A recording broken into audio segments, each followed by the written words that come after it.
andás? Bueno, qué gustazo que estés con nosotros. Muchos temas para hablar con Rocco. Y escribió un artículo muy lindo que les recomiendo, que está publicado en El Cohete a la Luna, y que hace una referencia hermosísima y también muy medular, muy pensada, de Eve de Bonafini, ¿no? Y del rol de Eve en la historia argentina. A propósito de eso, y porque se lo comentaba fuera del aire, hay una mención de la locura. Pero la locura puesta en algo que decía Daniel recién, el posibilismo, ¿no? Puesta un poco en, o por lo menos a mí me parecía que había una especie de contraste entre, bueno, está bueno animarse, aunque las chances de éxito sean bajas. ¿Cómo lo ves? Veo que tengo una idea disidente. Bien. Con Feierstein. Mirá qué Lástima que tal vez no se escuche o igual no está acá. Porque él decía que, me parece, si entendí bien, Sí. que no hay un entusiasmo generalizado, que no hay una inspiración Sí, singular. como que hay un malestar general. El malestar creo que está. Sobre ese punto sí, estoy de acuerdo, pero la idea disidente está sobre este punto, que efectivamente, digamos, hay subjetividades, hay un sujeto político, popular, amplio, que por ejemplo es capaz de entusiasmar. Hay que mirarlo, hay que participar de la vida política, menos bajo la forma del investigador científico sí, que bajo la forma del militante. Si se participa bajo la forma del militante y si se participa de los rituales populares que constituyen y sostienen los símbolos de la vida popular, ahí somos capaces y podemos descubrir entusiasmo, podemos descubrir energías renovadas, podemos descubrir nuevas fuerzas que indudablemente hay que ampliar. Lo escuchaba a Daniel, a quien admiro mucho, por cierto, pero pensaba que efectivamente no estoy tan de acuerdo con él si consideramos dos lugares de agregación popular. La Plaza de Mayo, con motivo de la partida de Eve, o por ejemplo el ritual que se llevó a cabo una semana antes en un lugar popular en la ciudad de La Plata, sí, en la cancha única, en el estadio único de La Plata, que se llama Maradona. Ahí también hay un símbolo popular. Bueno, ahí efectivamente hubo un ritual de lo más interesante. Es un ritual que duró 12 horas. Las organizaciones políticas, sociales, militantes que participaron de ese acto ritual salieron de distintos lugares, sí, de la provincia, de capital, al mediodía y volvieron a la medianoche. Y ahí, mira, te cuento una pequeña escena de lo más interesante.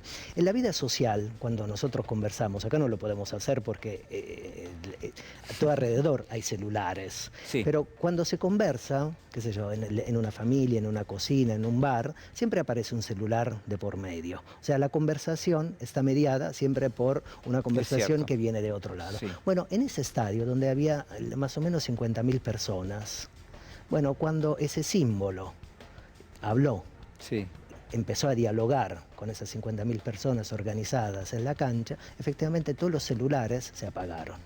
Bueno, ahí yo veo efectivamente una energía, veo efectivamente una inspiración singular que indudablemente debe ser ampliada, pero veo una fuerza que efectivamente es capaz de alguna manera o que se propone, sí, cruzar ese malestar y también poner en estado de tensión, de crisis, el malestar y el achatamiento que hay en la vida popular, en la vida política y en la vida cultural. Por eso, digamos, tengo esta idea disidente, sí, respecto de lo que escuchábamos antes. Sí. Y lo religo con la locura. Claro, yo te lo iba a preguntar porque hay como un camino en paralelo con lo que estás mencionando, con lo que escribiste. A ver si lo podemos ver, señor director. ¿Lo vemos? Sí, sí, no, pero vos me podés ir contando si querés. La locura, la fuerza de izquierda, las fuerzas progresistas, las fuerzas emancipadoras tienen un signo en común, que es la revolución. Me parece que eso hay que recuperar. Sí. Esa gran imaginación de la historia de la humanidad. Revoluciones hay pocas a lo largo de la historia de la humanidad. Sí. Son un puñado, se cuentan sobre la punta de los dedos. Es verdad que el siglo XX fue un siglo efectivamente con muchas revoluciones. La primera fue la mexicana.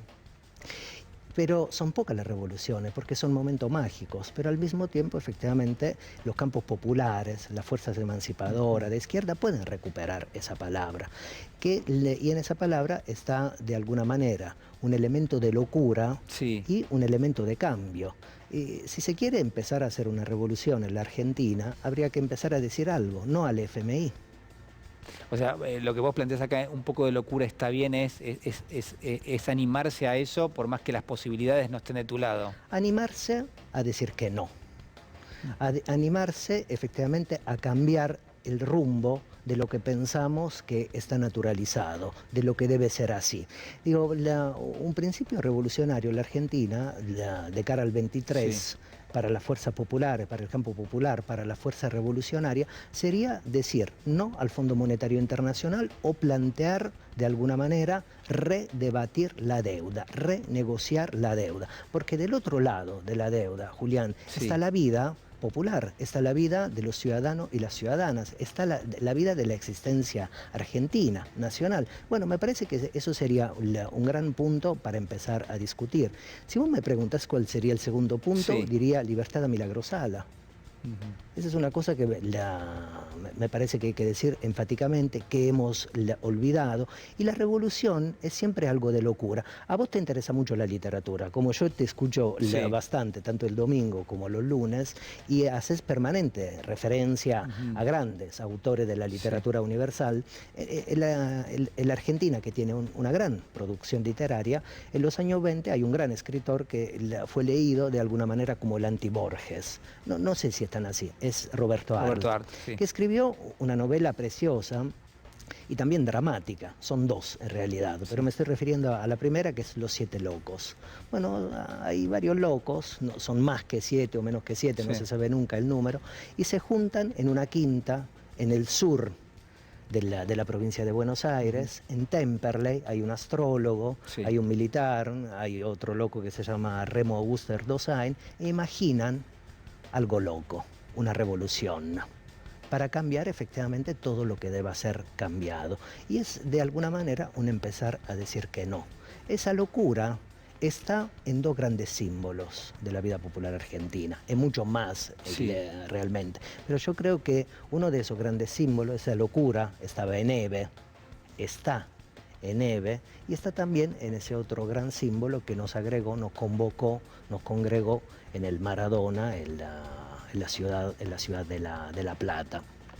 Y en esa nota que vos recuperabas, que se publicó en El Cohete el domingo pasado, yo empezaba con un diálogo ficcional, sí, que muy, sí, probablemente, sí, es un diálogo que haya acontecido en la vida real, no lo sé, pero es un diálogo precioso entre Fidel Castro, que todavía no es el Fidel revolucionario, sí, que conocemos, y, el Che, ¿no? Y entre el Che Guevara, sí, otro revolucionario, un argentino y cubano, que tampoco era el Che Guevara, era un migrante latinoamericano recalado en México, que había pasado por la experiencia guatemalteca, por los viajes latinoamericanos que conocemos. Se conocen en la casa de una señora cubana, María Antonia, que congregaba la resistencia cubana y antibatista y antiimperialista. Se conocen por primera vez lo que no era el Che Guevara y Fidel, sí, y Guevara le pregunta a Fidel: ¿y qué tenés para empezar la guerra de independencia, la guerra revolucionaria, las formas emancipadoras que modificaron la historia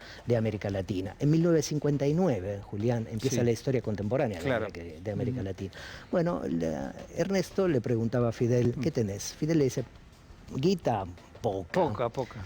Tratamos de pasar 30 personas de La Habana para México y no tenemos nada más. Y Fidel le dice, tomando café: chico, tú piensas que estoy loco. Y Guevara le dice: y un poco. Y Fidel le dice: un poco de locura está bien. Bueno, sobre esa locura efectivamente se configura el nuevo orden latinoamericano. A partir de 1959 empieza la historia contemporánea en América Latina, y esa propia locura estaba en Eve de Bonafini, está en Eve esa locura, en la locura de los símbolos que dicen que no y que devuelven a las investiduras oscuras, a los poderes oscuros, lo que los poderes oscuros pretenden legarnos. Mira, las madres, sí, las 14 viejas, ingenuas y muy amargadas, son palabras de Eve, al genocidio, a la dictadura del 76-83, le devolvieron, como dice nuestro amigo Alejandro Kaufman, le devolvieron su horror.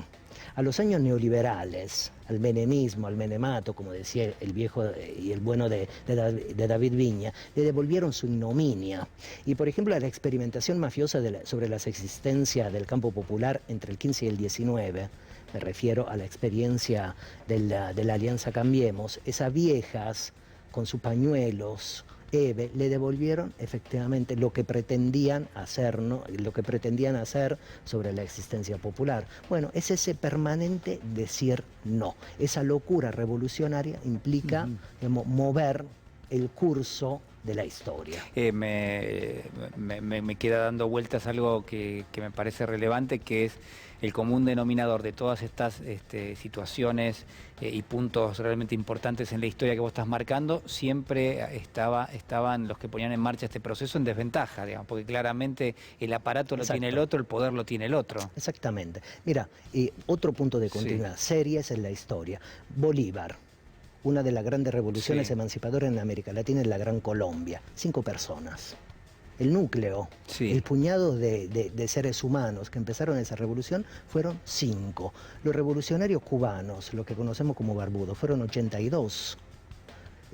Eve, en esa frase que acabamos de recuperar, 14 viejas, angustiadas, muy angustiadas e ingenuas, 14 personas. Efectivamente, los momentos emancipatorios de la historia de la humanidad.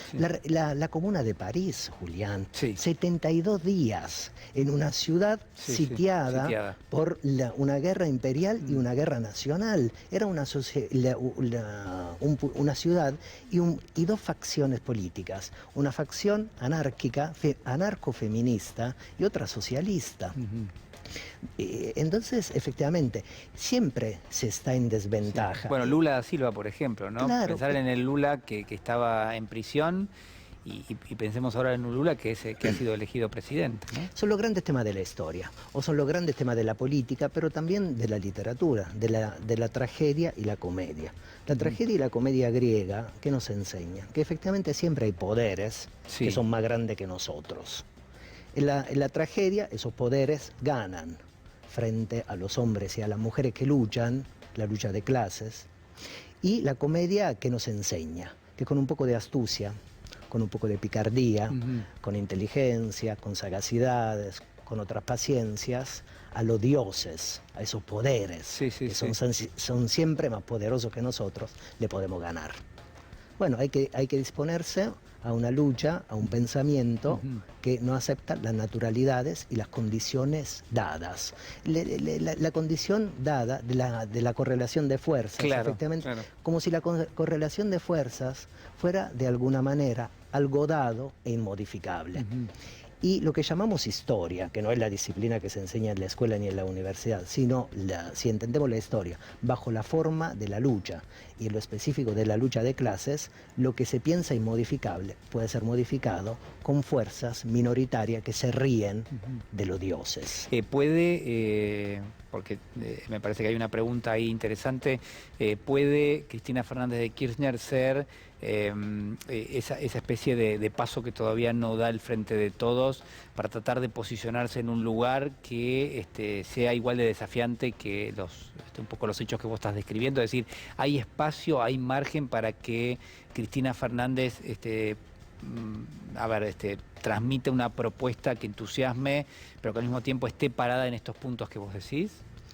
Ese símbolo activa, efectivamente, como decíamos antes, las formas energéticas, y esas formas energéticas necesariamente deben ser ampliadas. Lo que vimos en Brasil, el propio Lula amplió esas formas energéticas a través de acuerdos, a través de vínculos, a través de pactos políticos, a través efectivamente de ampliaciones que se dan con otras organizaciones, con algunos partidos políticos, movimientos sindicales, sociales, pero conduciendo ese proceso. O sea, la responsabilidad es la de conducir eso que se supone que va a ir generando y también de establecer acuerdos que parecieran importantes en este momento, ¿no?